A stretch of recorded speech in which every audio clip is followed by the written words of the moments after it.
শনিবার মুখ্যমন্ত্রী হিসেবে শপথ নেওয়ার পর আজকে মন্ত্রিসভার প্রথম বৈঠক করলেন মুখ্যমন্ত্রী শুভেন্দু অধিকারী।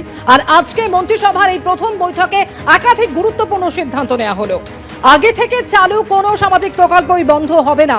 সীমান্তে কাঁটাতারের জন্য বিএসএফ কে জমি হস্তান্তর করা হবে সিদ্ধান্ত হয়েছে আজকের বৈঠকে। আজ থেকেই রাজ্যে কার্যকর হচ্ছে আয়ুষ্মান ভারত। আয়ুষ্মান ভারত প্রকল্প আজ থেকেই রাজ্যে কার্যকর হচ্ছে। এছাড়াও মন্ত্রিসভার বৈঠকে সিদ্ধান্ত হয়েছে আজ থেকে রাজ্যে জনগণনার কাজ শুরু হবে। প্রথম ক্যাবিনেট বৈঠক এবং বৈঠকে সিদ্ধান্ত হয়েছে সিআরপিসি আইপিসির বদলে আজ থেকেই কার্যকর হবে বিএনএস। চাকরির আবেদনের বয়সের ঊর্ধ্বসীমা 5 বছর পর্যন্ত বৃদ্ধি করার সিদ্ধান্ত নেওয়া হয়েছে প্রথম মন্ত্রিসভার বৈঠকে। এছাড়াও সিদ্ধান্ত হয়েছে কেন্দ্রীয় প্রশিক্ষণ নিতে পারবেন আইএএস আইপিএসরা। বৈঠকে আরও সিদ্ধান্ত হয়েছে এবার থেকে রাজ্যে কার্যকর হবে বিভিন্ন কেন্দ্রীয় প্রকল্প। নিহত বিজেপি কর্মীদের পরিবারকে সাহায্য করার সিদ্ধান্ত হয়েছে আজকের মন্ত্রিসভার বৈঠকে।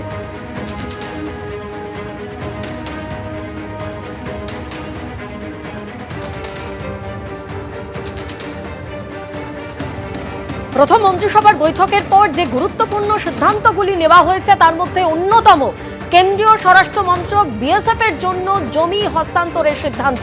সীমান্ত রক্ষায় 45 দিনের মধ্যে প্রয়োজনীয় জমি হস্তান্তর। সীমান্তে কাঁটাতারের জন্য 45 দিনের মধ্যে বিএসএফ কে জমি হস্তান্তর করা হবে। প্রথম মন্ত্রিসভার বৈঠকের পর ঘোষণা মুখ্যমন্ত্রী শুভেন্দু অধিকারীর।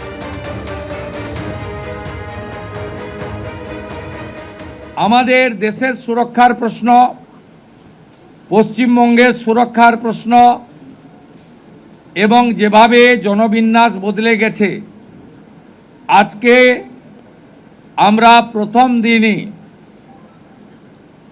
আমরা কেন্দ্রীয় স্বরাষ্ট্র দপ্তর তথা বিএসএফের সীমান্ত সুরক্ষিত করার জন্য জমি ট্রান্সফার প্রক্রিয়া আমরা আজকে অনুমোদন দিলাম এবং আজ থেকেই ল্যান্ড ট্রান্সফার প্রক্রিয়া শুরু হবে।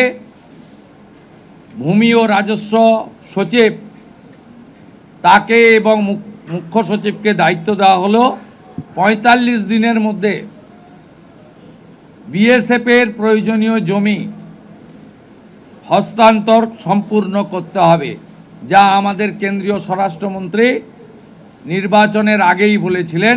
এই কাজটা আজকে প্রথম ক্যাবিনেটে আমরা করলাম। খুবই পজিটিভ সাইন। আজকে 110 একর জমি আপনি প্রথমে এসেই বিএসএফকে ট্রান্সফার করার জন্য নির্দেশ দিয়েছেন। এতে কিন্তু আপনি শুধু জমিটাই নয়, আমি বলবো যে যারা সীমান্তে কাজ করেন তাদের মনোবলটাও অনেকটা বাড়বে, যে না, এতদিন ধরে যেটা ঝুলেছিল সেটা এখন তার একটা গতি হয়েছে, তার একটা আমরা সেই জায়গাটায় পৌঁছেছি যেখানে এটা সেন্টার করবে কি এটা স্টেট করবে। আমার একটা জিনিস অ্যাপিল, যারা শুনছেন, যে দেশটা কিন্তু আমাদের সবার। এবিপি আনন্দ, এগিয়ে থাকে, এগিয়ে রাখে।